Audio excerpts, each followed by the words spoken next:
siya.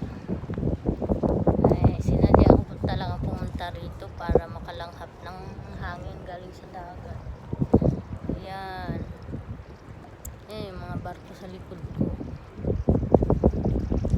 Hapon na ako lumabas dahil nga medyo masama pakiramdam ko dahil inuubo, sinisipol ako. Nahawa ako sa alaga ko.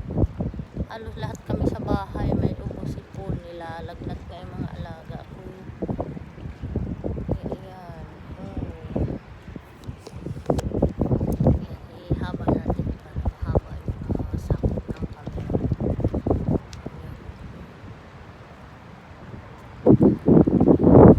Daming tao, may namimingwit.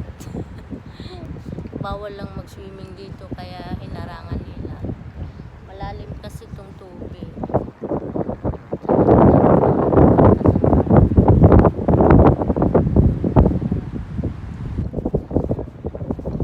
Hinahabol ko lang dito, makalanghap ng hangin mula sa dagat at saka makita yung araw. Wala na yung araw, lumubog na ng tuluyan.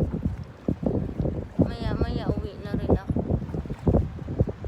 Yung makapagpahinga, kaso lang mamlansya ako pag uwi ng bahay, magtiklop ng sampay.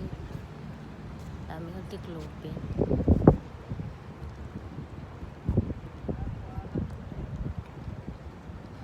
Madaan pala dito yung 44, bus 44. Hindi pala ako dito. Mababa ako doon sa may likod ng bahay.